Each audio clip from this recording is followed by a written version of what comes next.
Makamu gavana wa jimbo la Kivu ya Kusini, Bwana Jean-Jacques Elakano akutanana na viongozi wa mashirika mbalimbali mjini Uvira, pia wanyampara wa mji ya Uvira. Swala la kukutana nao ilikuwa ni kujadili kutokana na masemi ya watu wanayozungumza kuwa Kanali Kambale Gervais kuwa ni mojawapo wa washirikiano na waasi wa M23.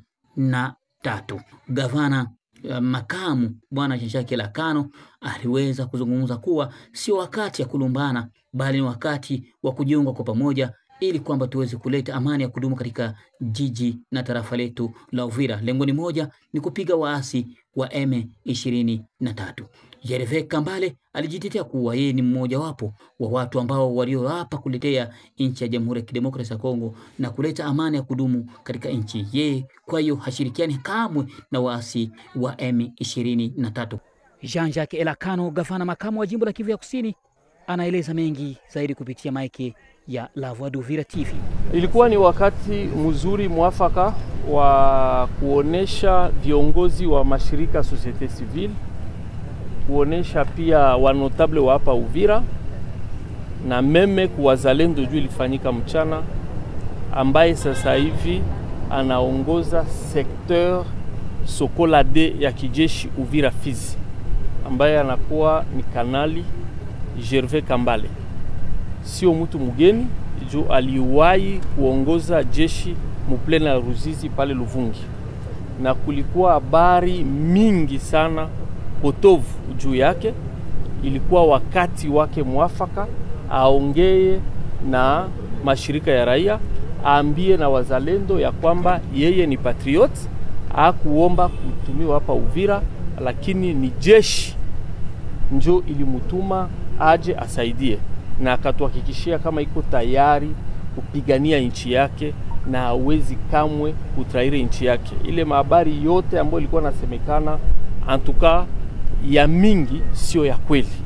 Kwa hiyo tumekubaliana kwa kudumisha amani, sisi sote tuunge mkono jeshi letu la Kongo pamoja na wazalendo wenyewe wako ku front. Ya pili, tumekubaliana ile mambo ambayo ilikuwa nasemeka tutafanya hivi, tumeweza kuambia watu ya kwamba sio muda tusikie tuingize nyoka ikie kutuluma, kwa sababu tuko na malumbano kati yetu. Tuko napiganisha nyoka, na nyoka ambao tunapiganisha kwa sasa hivi ni serikali ya Bwana Kagame na vibaraka vyake vya M23 ambao wanatuvamia, na kutuvamia yao wako natafuta watunyanganye udongo. Donc tusipoteze objectif. Kwa hiyo tumekubaliana na yale aliyopita yamepita, sasa hivi tuangalie mbele na tutamujije colonel ambaye ametiliwa kuma act, na anawaza baada ya kuzungumza tumetoka siote tumerizika. Baadhi yao ya umoja ambao walioshiriki kwenye kikao hicho walizungumza kuwa kuna makubaliano ya pamoja ambayo yametolewa, huku wakitaja kuwa watumike kwa pamoja kwa faida ya Uvira. Mojawapo ya mashirika za kiraia zilizoshiriki nazo zilikwenda kuridhika na jambo hilo, huku akipata nafasi ya kumupa Kanali Kambale nafasi kwa kutumikia raia. Mmojawapo wa washiriki Zembe Bia Mungu hapa anayaeleza kupitia La Voix d'Uvira TV.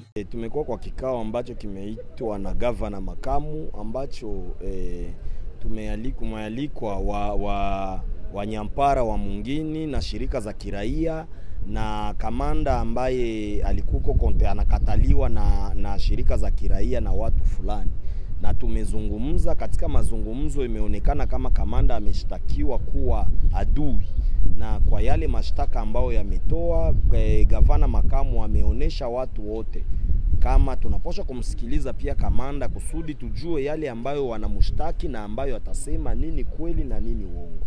Na kamanda amejitetea, ameonesha kama kuna mambo ambayo wamemshtaki ambayo hayupo.